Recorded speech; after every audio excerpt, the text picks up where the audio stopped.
comenzar con lo que son mamíferos marinos, para tener esto un poquito más claro para todos. Sé que el público es bastante general, no necesariamente tiene que tener todas esas cuestiones técnicas muy claras. Siguiente, por favor. Bueno, los mamíferos en general, ya sean terrestres o acuáticos, tenemos, incluido nosotros, varias características comunes, como por ejemplo un corazón con 4 cavidades, mantiene una temperatura interna constante, por eso se dice que son animales de sangre caliente, tienen pelo en alguna parte del cuerpo o en alguna parte de su ciclo de vida. Paren una o varias crías vivas y tienen glándulas mamarias que producen leche para alimentar a las crías. Y respiran aire atmosférico a través de pulmones. El siguiente, por favor. Ya refiriéndonos a mamíferos marinos, este grupo incluye a cetáceos. Dentro de cetáceos tenemos ballenas y delfines. Están los pigmípedos, que están las focas, morsas y lobos marinos. Y los mustélidos, donde se incluyen a las nutrias marinas. Vamos a comenzar con los cetáceos. En general, los cetáceos están altamente adaptados para la vida en el agua. Pasan todo su ciclo de vida en el agua. Carecen de extremidades posteriores y las anteriores se han modificado en forma de aletas. Tienen un cuerpo hidrodinámico, esto es, es una adaptación para reducir la fricción en su desplazamiento en el agua. Y también tienen adaptaciones expresas para el buceo, como son, por ejemplo, un mayor volumen sanguíneo, altos niveles de hemoglobina en la sangre, mioglobina en músculos y una reducción del 10 al 50% del ritmo cardíaco y un mejor uso del oxígeno. También tienen un orificio respiratorio en la parte superior de la cabeza para respirar y tienen una gruesa capa de grasa que lo usan como aislante térmico. Paren una sola cría y tienen un ciclo reproductivo que toma mucho tiempo, es un ciclo reproductivo extendido. Por ejemplo, una hembra, un ciclo reproductivo involucra un periodo de gestación que puede ser de 10 a 18 meses, dependiendo de la especie, un periodo de lactancia que puede durar desde unos pocos meses hasta 2 años, y un periodo de descanso antes de que la hembra se encuentre lista para el siguiente ciclo. ¿No? Todas estas tasas de renovación muy lentas se traducen en una baja productividad de las poblaciones de cetáceos y eso hace que sean poblaciones muy vulnerables a la explotación y a otros tipos de amenazas. Yendo un poco cómo se clasifican los cetáceos, las divisiones actuales se basan o están muy relacionadas con los hábitos de alimentación. Entonces, tenemos un grupo que son los misticetos o cetáceos con barbas y se caracterizan por poseer una serie de láminas córneas conocidas como barbas que actúan como un filtro para el alimento. Es como las hojas de un libro y al pasar el agua retienen los pequeños crustáceos como copépodos, algunas especies de krill y también peces pequeños.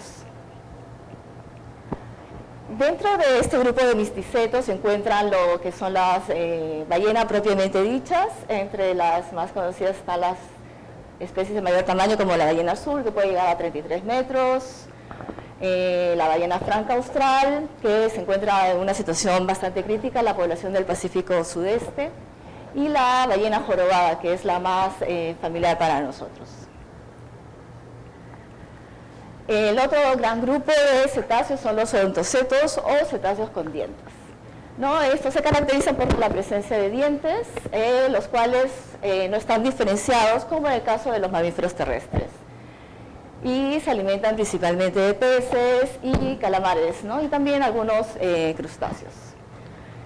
Los odontocetos emplean el sonido para detectar sus presas, comunicarse y orientarse, ¿no? Y involucra la emisión de sonidos mediante un proceso llamado ecolocación. Y este grupo incluye, por ejemplo, el cachalote, las delfines y las orcas.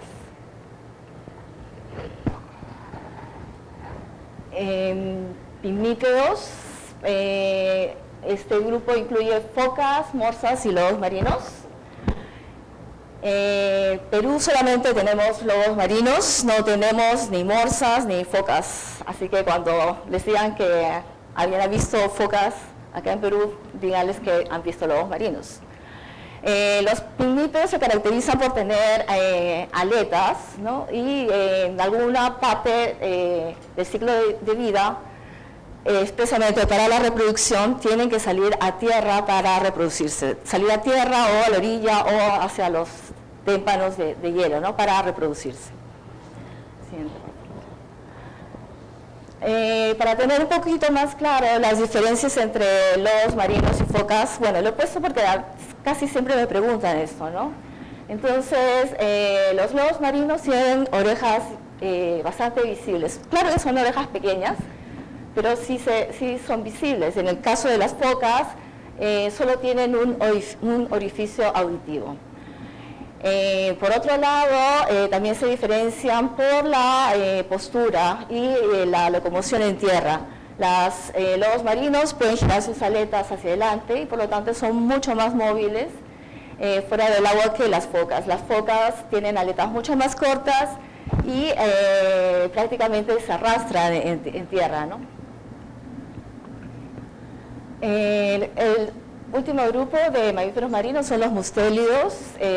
Aquí están las nutrias marinas, son mamíferos más pequeños. No tienen esa grasa, esa capa de grasa tan grande como tienen los cetáceos. En cambio, tienen un plumaje que es bastante denso que les sirve de aislamiento térmico, ¿no?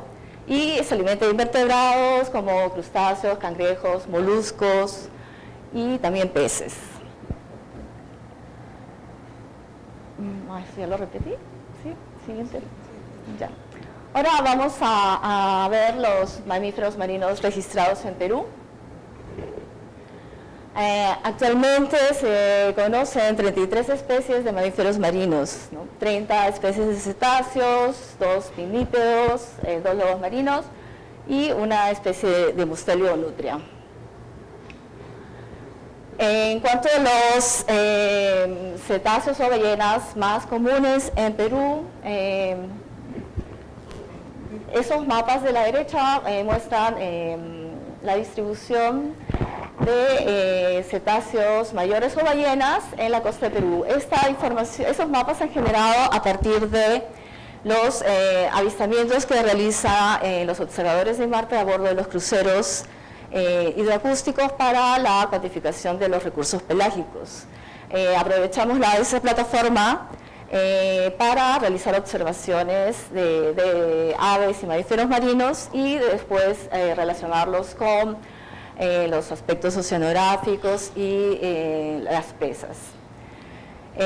Tenemos a la esquina superior izquierda la ballena azul, a la derecha la del cachalote, la esquina inferior izquierda la ballena jorobada y la ballena de Bray y Sei. Como pueden ver, esos puntitos azules en las ballenas jorobadas indican que es la especie más abundante en nuestras costas, pero tiene una distribución bastante estacional, ¿no? Y principalmente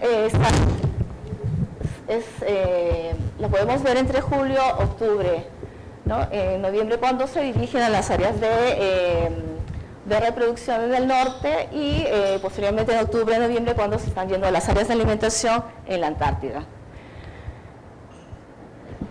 Siguiente, por favor.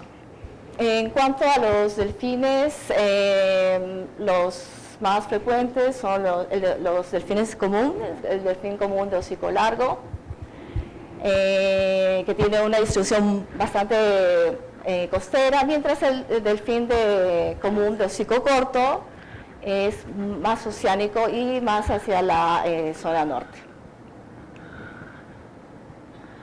Ya les había mencionado el delfín oscuro, que tiene una distribución bastante costera, y el delfín nariz de botella, que tiene una distribución más hacia borde de la plataforma. En cuanto a interacción con pesquerías, en el caso de ballenas, el principal problema son los enmallamientos, ¿no? Las capturas incidentales en redes de enmalle. Y la la especie más afectada es la ballena jorobada. La ballena jorobada, cuando está dirigiéndose hacia las áreas de reproducción en el norte, son bastante costeras, ¿no? Y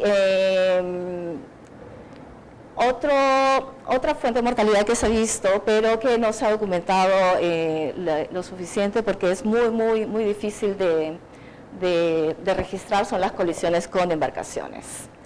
Entonces, en ese gráfico se muestra información a partir de los registros de varamientos de cetáceos. Y si bien en la mitad de los casos no se puede determinar la causa de muerte, una parte muy importante, casi un 30%, cuando se ha podido identificar la causa de muerte ha sido el enredamiento en artes de pesca. Una menor número, las colisiones con embarcaciones, pero en un número importante también ha habido sospecha de intoxicación con biotoxinas, pero esto ha sido bastante difícil de determinar y se han tenido conclusiones de manera concluyente. En estos mapas se muestra la distribución de la flota pesquera artesanal y en color amarillo y en color azul, los círculos azules representan la distribución de ballena jorobada en estaciones del año.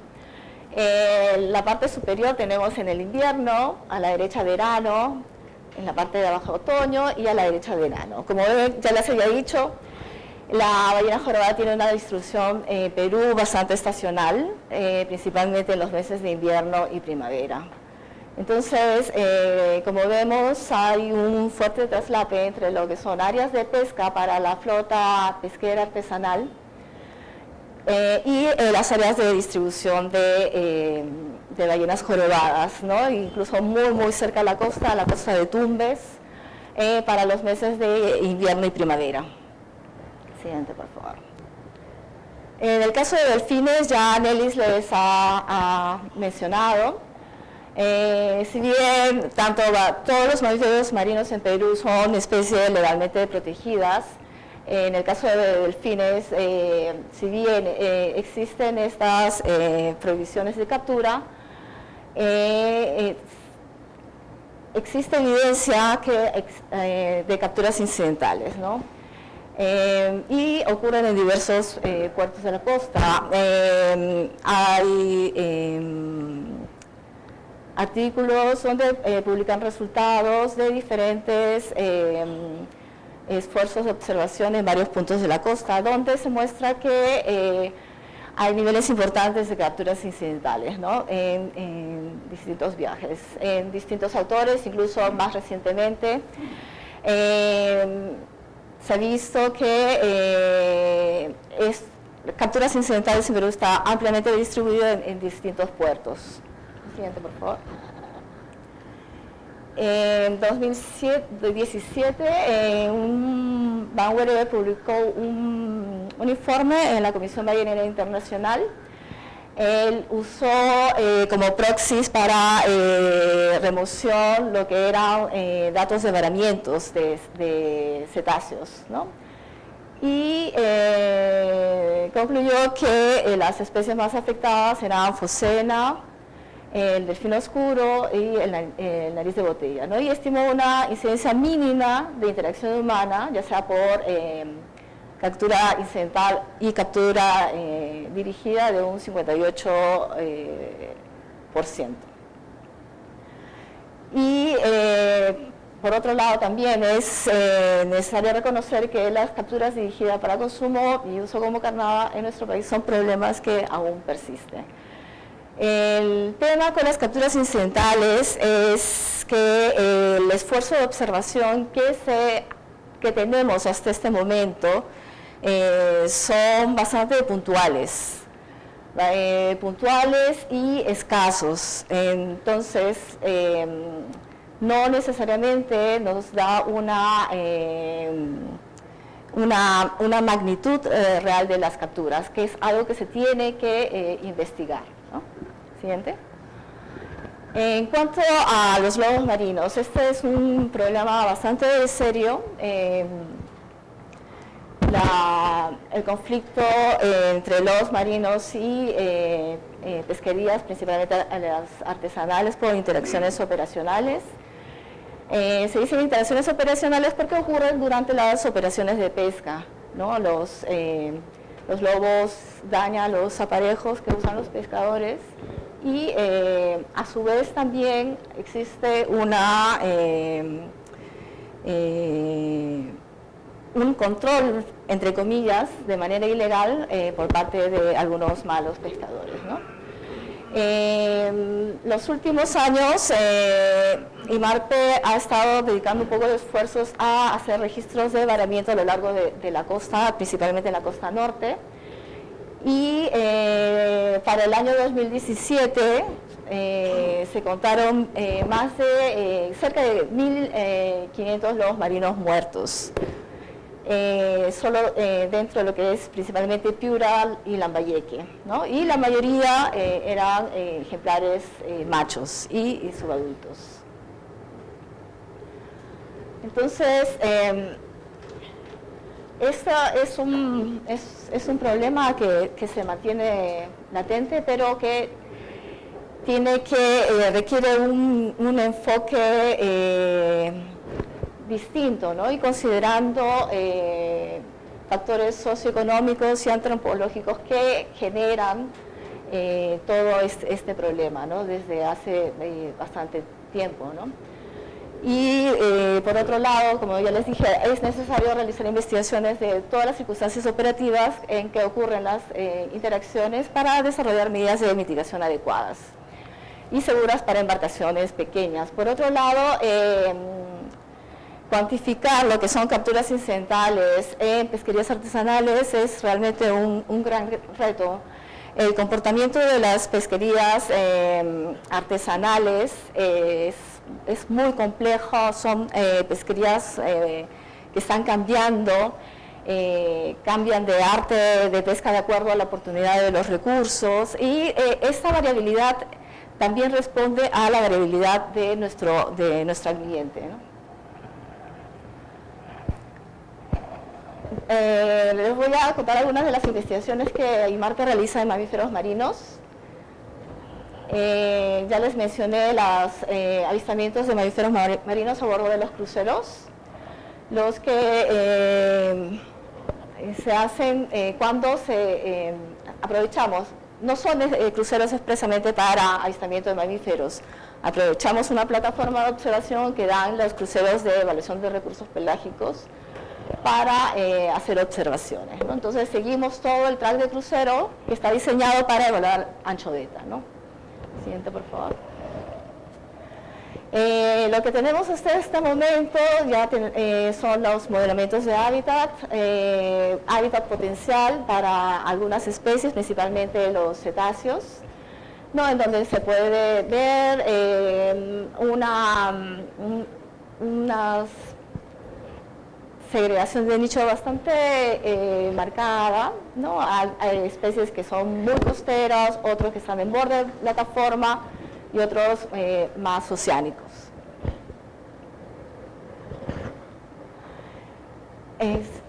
Pásale todo esto con la animación, sí. Con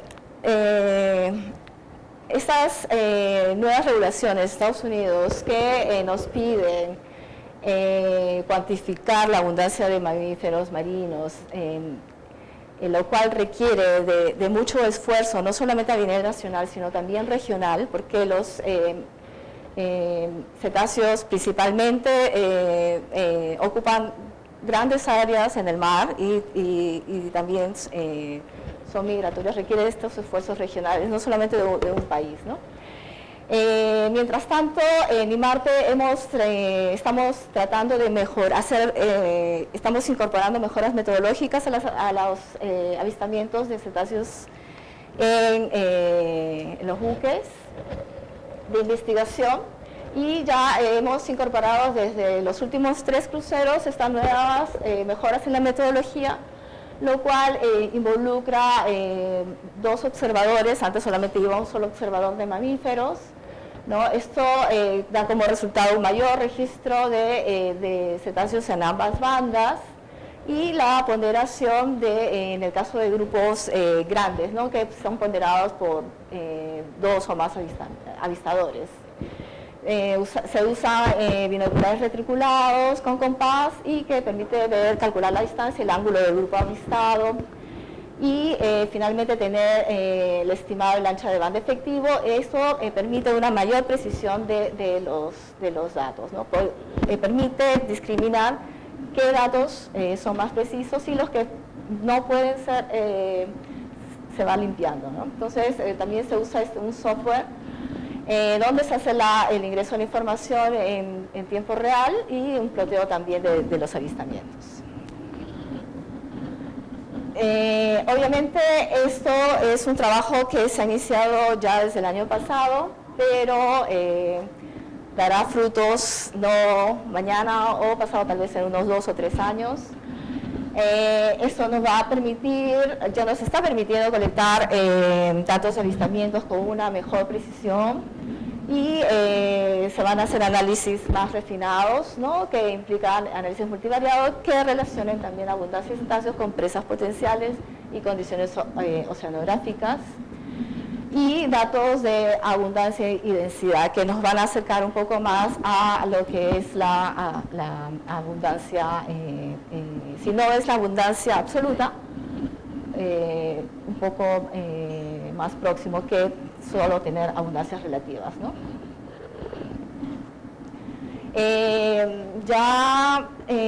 Creo que muchos conocen lo que es el proyecto Bitácoras de Pesca. Es un proyecto de marco que tiene en la pesquería industrial de Cerco.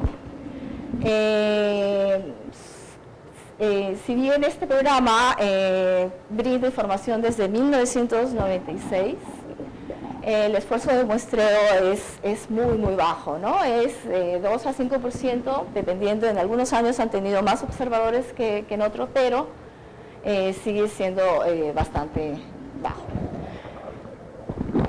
En los observadores a bordo en este programa registran información sobre el comportamiento de las flotas, sobre descartes, capturas incidentales, comportamiento de recursos, distribución, estructura demográfica de los peces capturados, interacción con los depredadores superiores.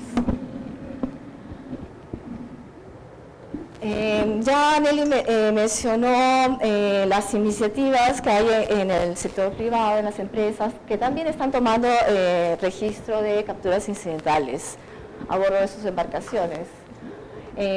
Una tarea siguiente que ya también estamos conversando con BFM sería estandarizar un poco las bitácoras de pesca para luego ir juntando esa información y ser analizada de manera conjunta. Bueno, estos son algunos datos de los últimos años. No se han registrado mortalidad, pero sí esos son animales observados durante las faenas de pesca. Y bueno, también se hacen los censos de lobos marinos, tanto para lobo chusco como lobo fino, en todo el rango de distribución.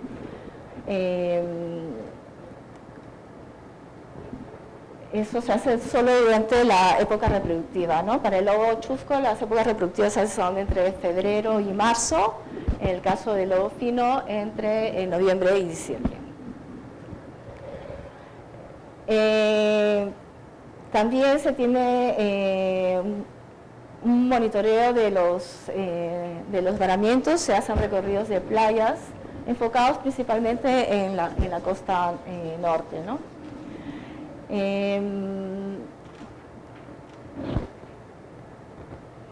Bueno, ya les había contado que la principal especie afectada en cetáceos serán las ballenas jorobadas.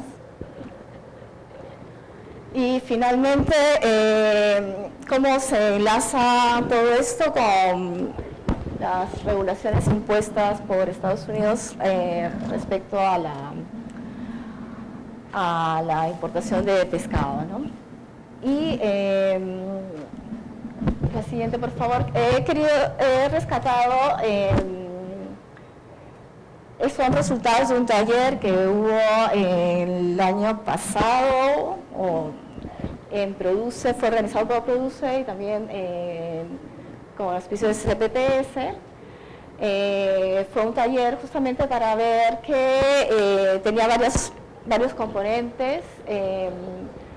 Era un grupo bastante diverso que discutió este tema, ¿no? ¿Qué vacíos de información se han identificado para cumplir con las disposiciones de Estados Unidos? Ya Nelly les había mencionado que las condiciones que se imponen son tener un programa nacional de reducción de captura incidental. Para ello es necesario estimar abundancias absolutas de las especies de mamíferos marinos. Luego es necesario estimar capturas incidentales para poder determinar tasas permisibles, límites máximos de captura incidental por pesquería y por especie, ¿no? Todo eso realmente involucra un montón de esfuerzo que si bien IMARPE está haciendo algo de investigación, se requiere aún mucho más, ¿no?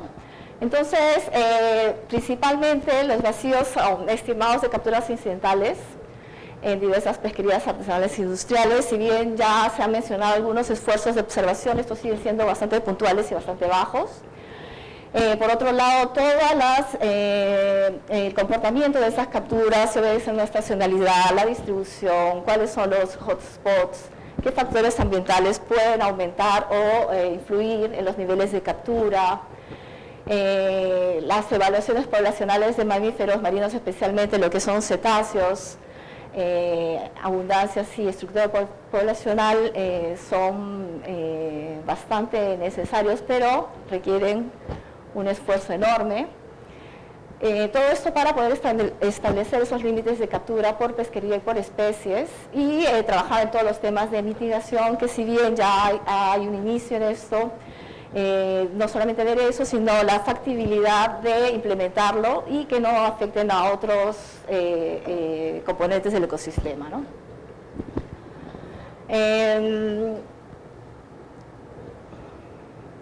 Bueno, todos estos vacíos son necesarios para, finalmente, implementar un programa nacional de observadores a bordo, tener las evaluaciones de mamíferos marinos a través de cruceros nacionales y regionales. Bueno, esto ya creo que los había dicho, y todo esto nos va a, finalmente, dar como resultado un programa nacional de reducción de capturas incidentales de mamíferos marinos en Perú, de acuerdo a los estándares exigidos por Estados Unidos.